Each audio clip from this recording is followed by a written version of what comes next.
Man, big Bellator debut. It seemed like you were having some fun out there. Yeah, man. Obviously, you got the win. Did it go kind of the way you wanted it to go and how you expected?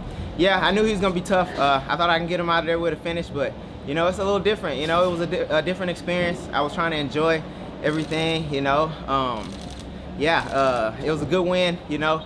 I got to thank my opponent, Shaden Laliola, because he's a tough mofo, and, you know, not a lot of people want to fight me.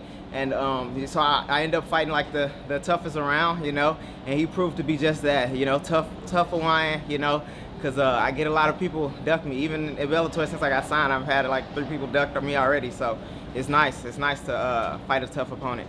You want to throw those names out there that ducked you? You know, there's a not to stir up any trouble. I ain't trying to stir up no trouble, but you know, there's trying to get you the next job. There was a guy by the name of Patchy Mix, you know, that needed an opponent short notice, and I offered to step in. That didn't come to fruition. I know James Gallagher needed opponents late notice.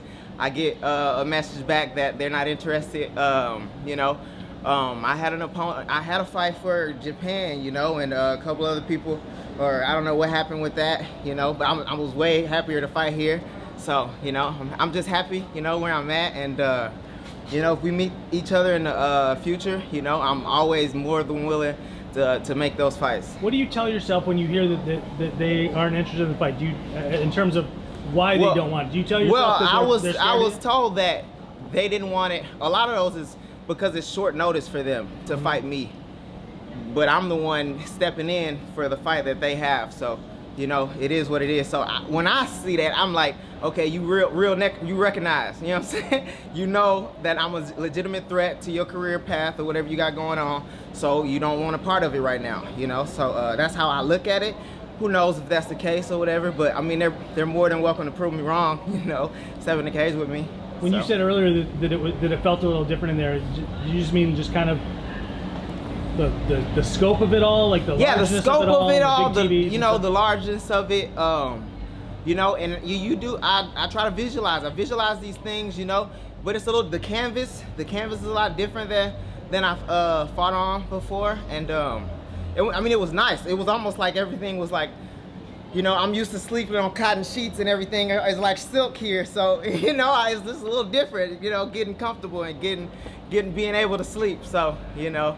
I mean, it wasn't like much, but that's kind of how I was feeling, which it was cool. Now that you've kind of got this one under your belt, man, you seem healthy and you come out pretty much unfazed. Man, I could fight next week if I can.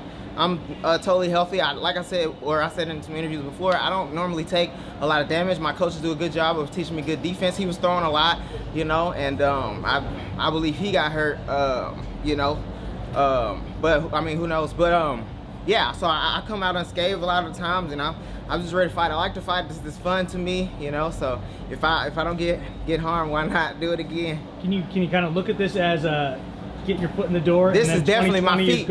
Yeah, my feet, man. Yeah. I was happy to get my feet wet, but I'm diving in. I'm diving in next 2020. I'm diving in. Bellator bantamweights, beware. Put y'all on notice. I'm here now, so you know what I'm saying. Move over or get out of the way. Do what you got to do, but I'm coming for the belt, you know. So whoever won it, you know, and that's no disrespect. You know, I just want to fight the best. I want to fight whoever's gonna put me to that next step toward being known as one of the greatest. So can you tell me a little bit about the team you guys have up at Roufusport, and then all those guys that you've got there that have fought at this level, and sort of maybe what some of those guys told you about what to expect now that you're here? So me and my coach were talking about this earlier.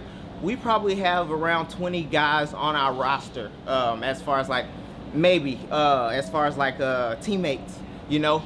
But I feel like 15 or 16 of them are on the highest level of fighting. You know what I mean? So right there is like a ton of experience, and it's like we're not the Army here at Roufusport. We're like the Marines. It's a tight group of people, but they're all very experienced in what they do. They're very technical. They're very tough. They're, you know what I'm saying, they're at the top of in the world. So, you know, I can't speak to how much that's grown. I'm a product of my environment, pretty much. You know, the environment that my coaches have created at Roufusport. You know, I can't speak to how much I'm grateful for. Appreciate it. Awesome. Thanks, man. Thanks, man. Congrats. Thank you very much. Thank you.